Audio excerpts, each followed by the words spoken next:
Okay, let's take a look at the box office from this past weekend. So total box office was just north of 81 million, which actually was about a 13% drop from last weekend. This is a very surprising weekend. So, of course, Beetlejuice was the big performer of September.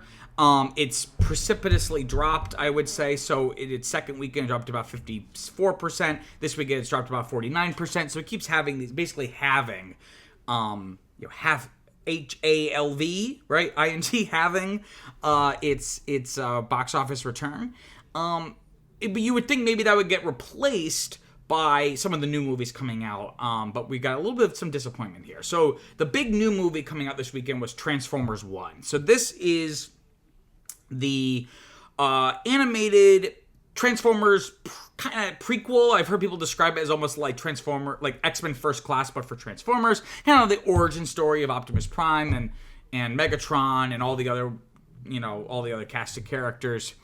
And this had been getting really good reviews, both professional critic reviews as well as just like user scores, like on Letterboxd. Letterboxd is usually my barometer of whether or not I'll like a movie.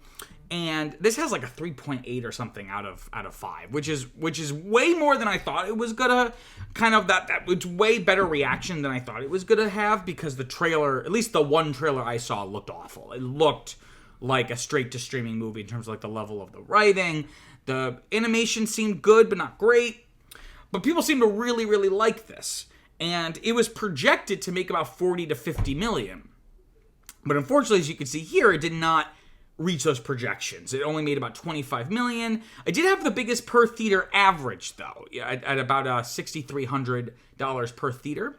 But a lot of people are comparing this to that Teenage Mutant Ninja Turtles movie that came out last summer that also got really, really great reviews and did not have a huge box office return, which is a shame. So I'm going to see this, I think, this week on Thursday, barring any issues with my schedule.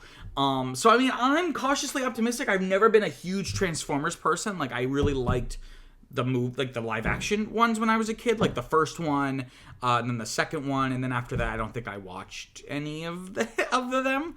But I never really was into the toys, never really into any of the cartoons or anything. That was a little bit before my time, right? Because I'm like that late millennial, early Gen Z. Like, I was born in '97, so I kind of straddle this weird. I've heard some people call it a Zillennial, a millennial Gen Z, fusion.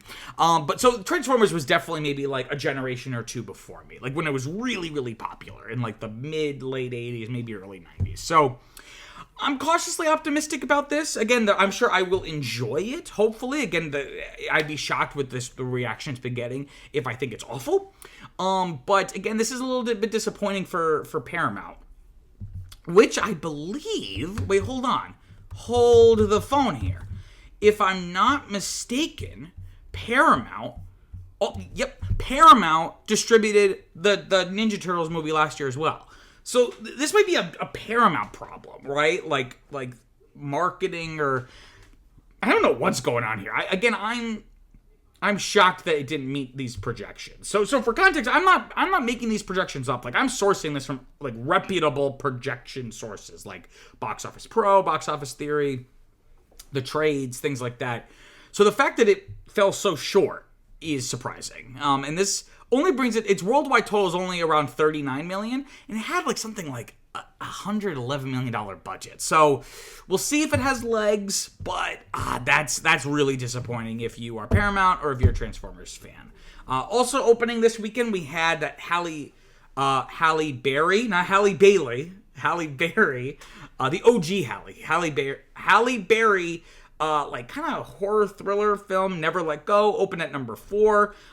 Did meet its projections, but just barely. It was projected to make around 4 to 9 million, and it made about 4.5, right? So just barely squeaked in there. Again, small movie. It's at that point, a movie like this, it's surprisingly expensive though. It was made for about $20 million, most of which I would bet was for Halle Berry. But again, I wasn't expecting a lot from this movie. I have heard it's not very good, but not awful. So,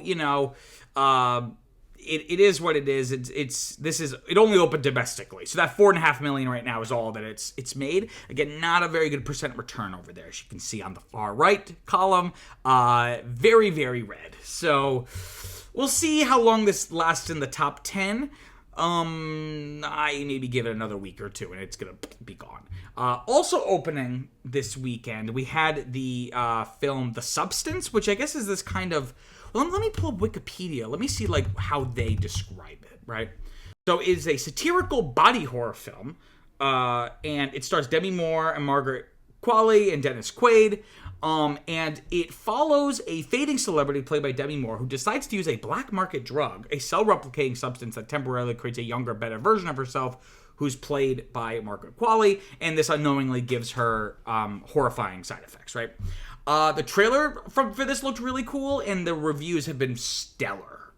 So I'm very excited to see this movie. Surprised that it opened in the top 10 and that it went wide, right? Because there was no projections for this. Because, again, this is more of like a quote-unquote indie movie, more of like a festival film that's now going to get its release. But this is a wide release, so technically, to be considered a wide release, it would need to be 600 or more theaters. I feel like we should come up with different strata for it. Because, like, okay, there's a difference between a film that opens in 700 theaters and 3,000 theaters. But in any case, this is at almost 2,000 theaters. This counts as a wide release. Brought in just a little over 3 million, or 3.1. It made a little bit more, I think, what is that over on the worldwide column? About 20,000, 21,000 overseas. But its budget was about 17.5 million. So, again, I'm surprised this is opening when it is, seeing as it's been getting such great reaction, because this very much feels like a award season movie, and we're kind of in award season, but this is kind of like where you put the movies that like you want to be award season movies, but you're not sure if it's gonna play well with audiences. So it's interesting that it opened this early. And maybe they're planning, even though this is wide, maybe they're planning an even wider release through the fall. But that is, again, a little concerning. If you look over at the percent return, it's like a negative 82%. So hopefully I'll be able to catch it. If it's if it's not playing in New York, it's not playing anywhere. So I think I just have to find a time to go see it. Also, just quickly opening this week was I think it's a concert film. Jungkook, I am still. Is that I Am Still? Yeah, I thought it was I Am Still Here, but I guess it's just I Am Still. I think they're like a K-pop star. Just barely made it to the top 10. 1.4 million for the weekend, and made most of its money overseas. Its worldwide total is like over 8 million, right? Continuing, we have this week Speak No Evil, which opened last weekend, dropped from second to third in its second weekend, made just under 6 million this past weekend. What do we have here with Speak No Evil? I'm sorry, I'm getting a little distracted here. Its domestic total is now up to about 21.5 million.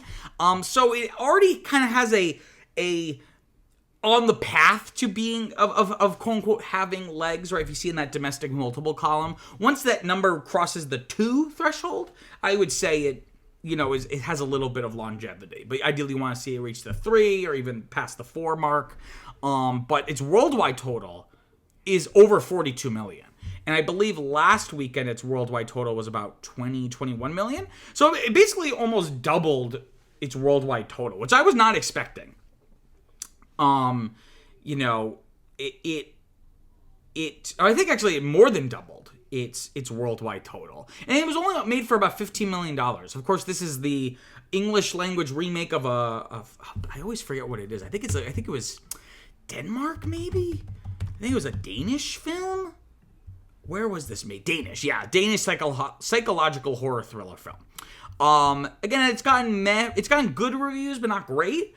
But I'm surprised that it's had, been able to pull in this money. Because, again, those trailers turned me off so much from watching that movie. It just always seemed so uncomfortable. It was always so uncomfortable watching those trailers. But it is holding on for dear life. Also, in its second weekend, we have the Matt Walsh alt-right documentary, Am I Racist?, dropping from 4 to 7th in its second place. Had about a 44% drop. Actually gained about 83 theaters. And again, there's not much more I can say about this. It's one of those bad faith kind of far right documentaries. But again, it's been a decent percent return for them because it was made for about $3 million, and so far it's made about $9 million worldwide. But I think it's just the United States, right? So that's a decent return so far, right? And if it can keep, it definitely helps that we're in a politically fraught time with the election happening. So, will it keep doing well? I don't know. Who's to say? I make my biases known. I am rooting against it. So, also continuing this week, we have Beetlejuice in its third weekend holding that first place spot. Again, like I had mentioned earlier, it dropped almost 50%, down to 26 million for the weekend. This brings its domestic total to about 227 million, it's a pretty good domestic leg so far. Again, it's still very early in its run, and I would be surprised if this doesn't hold fairly well over the next couple of weeks as we move into October, spooky season, right? And this brings its worldwide total to just under 330 million. Again, off just $100 million budget. So so far successful, but I wouldn't say very successful. It still remains to be seen how successful this can be. It had a really, really great opening, but if it keeps having its return every weekend, it's going to stall pretty quickly. Also, still in the top 5, we have Deadpool and Wolverine in its 9th weekend, dropping from 3rd to 5th, bringing in just, 3.9 million. Only a 25% drop, so this is definitely holding out well. If you see over that domestic multiple column, it's just below 3. It's so close.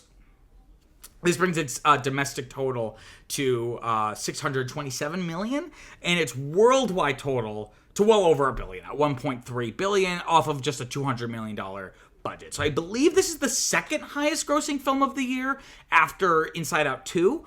And I'm dubious it's going to beat Inside Out 2 at this point, because again, it's at the stage where it's only adding, single digit millions. So I don't see, because I think right now Inside Out 2, which is no longer in the top 10, but I think it is still in theaters, Inside Out 2 has made $1.687 billion. So it would need to make another $300 million to even come close. So Inside Out 2, unless something really changes, Inside Out 2 is probably going to end up being the biggest movie of the year. Let's see what else we have here. And then also just continuing well past a month now, Alien Romulus has been out for 6 weekends now. It dropped from 7th to 10th place, which is unfortunate. It's one of my favorite movies of the year so far. I feel like the first 9 or 10 months of the year, like if I were to, like, all of my favorite movies of a year, like after the year is over, I would say like 9 or 10 months in, there's only like a couple. And then like the last 2 months, like, it doubles the amount of movies that I consider like my favorites of the year. So many movies are going to come out that are going to end up being my favorite. But I don't have that many favorite movies of this year. But Alien Romulus was one of them. So it's a little disappointing. It's done well, but it's kind of like we were saying with Beetlejuice, where it's been successful, but I don't know if I would say very, very successful. Maybe I would do one very. Maybe if it can hold out in the top 10 for one, maybe 2 more weekends. If Am I Racist, Jungkook I Am Still, and Reagan can get knocked out, Alien Romulus maybe has a chance. But as it stands right now, its domestic total is at just a little under 104 million domestically, and its worldwide total about 342 million worldwide, just off of an $80 million budget. So again, fairly, it's a very interesting time for the box office. Films that we didn't think were going to do super well have really outperformed, and vice versa. And again, it's something like Alien Romulus and Beetlejuice are not underperformers. Again, especially Beetlejuice, the fact that it opened north of 100 million, I think, is insane. But ultimately, you want to see, Hollywood is so greedy is the wrong word, but they're out for blood, right? And a 300% return is great. But you know what's even better a 800% return and making over $1 billion, right? Like, that's the new standard. I think I was kind of hoping this summer box office season would suck, because it would force studios to kind of reckon with the schlop that they've been, pushing on audiences for years now. But once Inside Out 2 kind of opened the floodgates of, like, all these box office dollars were just hiding somewhere. People were just hiding them in their wallets, and then they unleashed them, and you have Inside Out 2 and Despicable Me 4 and now Beetlejuice and then Deadpool and Wolverine, of course. So again, Hollywood always, without fail, takes the wrong lessons from success and failure. So what are the lessons going to be for this? I do not know, but I would guess that it will not be good. And just one last thing, looking ahead to the upcoming weekend, we have The Wild Robot, which I think is a DreamWorks movie. It's being directed by Chris Sanders, who is, so it's a DreamWorks movie. Chris Sanders is the creator behind not just How to Train Your Dragon from DreamWorks, but also Lilo and Stitch. I think he is the voice of Stitch. This movie has been getting rave reviews. I'm really excited. I'm going to see it not this week, but next week. And it's projected to make about 30 to 37 million. I wonder if these projections have been influenced at all by Transformer 1's disappointing box office, or rather, not these numbers. I think these numbers were out online before Transformers 1 opened. But I wonder now if more like immediate if someone making a projection today might even lower this even more, considering how Transformers 1 performed. We also have next weekend Megalopolis, the controversial Francis Ford Coppola epic, if you will. Cost him personally, I think, something like $100 million. And it's only projected to make about 5 to 8 million. This movie is going to be very interesting. I've not heard very good. I've heard very polarizing things. I'm not sure if I'm even going to be able to get to go see it. But, I guess Francis Ford Coppola is at the point in his career where he's like, look, I'm going to be dead soon. I don't care how much money it makes. I've been wanting to make this movie for years. So, hell or high water, I really don't care how much money it makes. And then also we have a movie called Bagman. I guess it's like this horror film. Again, opening really small. It's kind of almost more like counter programming at this point for all the other movies that between Wild Robot and Megalopolis, only projected to make about 2 to 5 million for the weekend. So it's going to be interesting to see how all of these upcoming releases play out.